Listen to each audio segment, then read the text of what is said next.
une sœur a embrassé l'islam. Nous aimons lui demander pourquoi. Elle dit, il y a 12 ans, j'ai rencontré quelqu'un en vacances. C'était un musulman. Je buvais de l'alcool. Ils m'ont offert un verre et j'ai dit, non merci. Ils m'ont dit, vous savez quoi, nous ne buvons pas à cause de X, Y, Z. Ils m'ont parlé avec un tel respect que j'ai fait des recherches sur le sujet. J'ai arrêté de boire. Je ne dis pas que j'aurais fait la même chose dans leur situation, mais je peux comprendre pourquoi ils l'ont fait. Je me suis dit, imaginez que quelqu'un boive dès la première heure. Nous allons prendre un peu de distance. Numéro 1, numéro 2. Imaginez que l'on vous propose ce que vous feriez, c'est un test, n'est-ce pas? Quelqu'un dit, frère, je ne pense pas qu'il dirait cela, frère, parce que si c'était le cas, il ne le proposerait pas à vous, mais j'espère que non, qu'Allah nous protège. S'il le disait, comment réagirais-tu? C'est votre chance. Tu dois la saisir. Allah m'a donné une chance. Je vais la saisir. Vous pouvez l'expliquer d'une belle manière. Tu sais ce que c'est. Ce n'est pas quelque chose pour lequel vous devez changer de visage. N'abîmez pas votre visage et ne commencez pas à dire,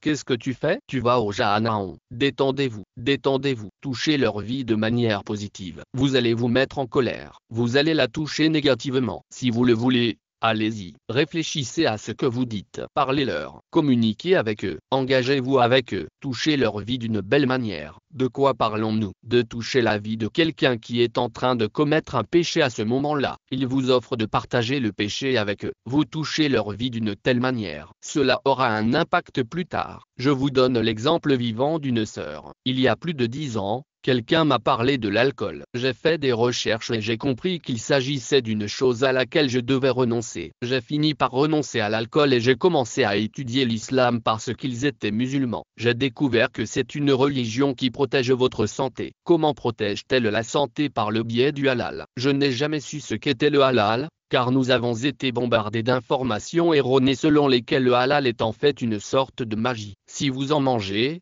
je vais vous dire quelque chose que vous ne savez probablement pas. Même dans les pays du premier monde, on nous dit, vous savez ce qu'est le halal? C'est en fait une forme de magie. Ils chantent quelque chose, vous savez, une sorte d'hocus pocus sur l'animal, et quand vous le mangez, ils aiment l'islam et vous. On leur a appris à ne pas s'en approcher parce qu'ils pensaient que c'était mauvais pour la santé. Mais elle a appris que tout ce qui est sain est appelé halal. C'est incroyable. Tout ce qui est sain est halal. Cela s'appelle halal. Une fois que vous avez enlevé le facteur santé, cela devient malsain pour vous. Il devient alors contaminé, peut-être au point de ne plus être halal. C'est le degré de nocivité qui détermine cela. Les gens disent parfois, la viande rouge contient du cholestérol. Ou encore, cela pourrait. Si elle augmente mon cholestérol, elle n'est pas halal. Je suis honnête avec vous, mes frères et sœurs. S'il est abattu correctement, il sera halal. Mais la façon dont vous le mangez sera correcte ou non. Si elle n'est pas correcte,